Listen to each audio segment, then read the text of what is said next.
I left you in the snow, but the real story started when I got back to the lab. Was the Copperhead 10K dead? Was it some kind of electrical fault? I had to dive into the black box to find out why my world-class build failed in the Arctic freeze.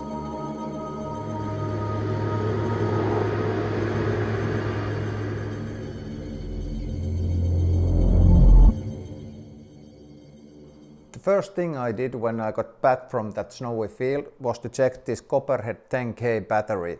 Was it okay? What caused the OSD freeze? Was it some kind of snow got into the XT60 connector and caused some kind of maybe short circuit? I don't know. And that was the case that I had to solve that. What caused the OSD freeze? So, first thing I did also after I checked this Copperhead 10K battery, I also had to take the snow out of this drone, my rig. So, all in all, there was major issues to be solved, and we are going to solve them in this video. I took the black box logs out of the rig and studied them. It became quite clear that the problem wasn't the battery. I saw these multiple gaps in the log footage, and I'm sure that the Copperhead 10K's Molicel P50B cell's chemistry won't cut that fast, so the issue is somewhere else than the battery. It was a brain freeze, so to speak. My SpeedyP F405 processor was constantly maxed out, and that was resulting those multiple gaps in the black box logs. The F405 CPU was redlining 45 to 50% on idle, so in flight it was overwhelmed. The longer the flight lasted, the longer those maxed out portions became until it was enough and the DJI handshaking stopped. It resulted the goggles freeze and the crash. I figured out that my F405 CPU was actually choked by my old 10-year-old SD card that I used for black box logging. And on top of that, the PID loop frequency was way too high for this 8-inch rig, and it even more overwhelmed that already stressed F405 CPU. We are talking about the F405 processor. It's a workhorse, but it has a limit. Mine was redlining 45 to 50% even on idle, and it finally snapped in the air. And actually, the battery was the hero of this story. The fault wasn't in this battery. I have spent hours perfecting these pure copper bus bars. Any crack or loose weld would mean game over for this 216 watt-hour monster. I've cycled this Copperhead 10K battery multiple times by now, and the internal resistance has dropped rock solid 4 to 5 milliohms per cell group. To put that in perspective, it's nearly half of what the high-end lithium polymer packs are now. So, my custom bus bars made out of copper was doing exactly what I designed them to do, minimizing the waste and maximizing the flight time. Look at these numbers, 4.8 milliohms. That's the power of pure copper bus bars. Even after the crash and the cold weather, the Copperhead 10K is still electrically perfect.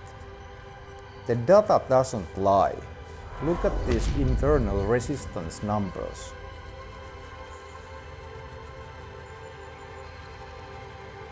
The villain of the story was actually the brain in this rig, the F405 CPU.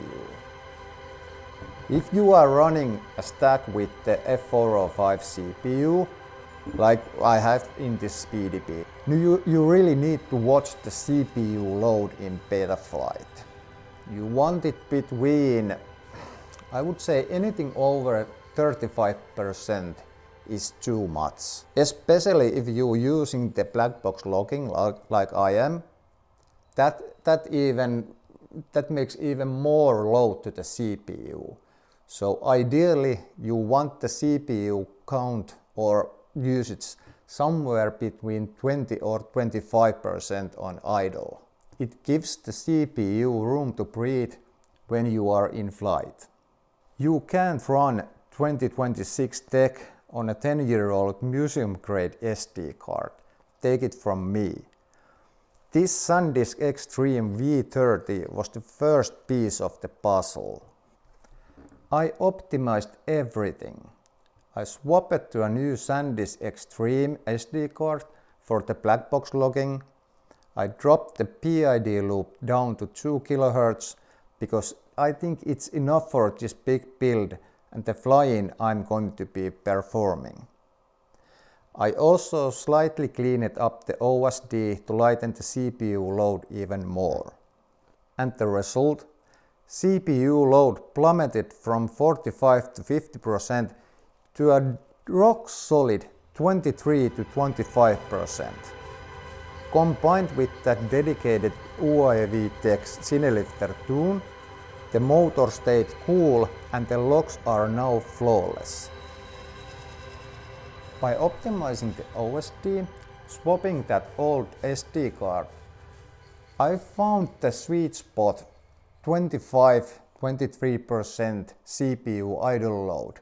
And I think that made the biggest difference, and now we have turned this glitchy monster into a rock-solid long-range beast. 1.7 kilograms of mass doesn't fly with race tune and high PID loops on an F405 processor.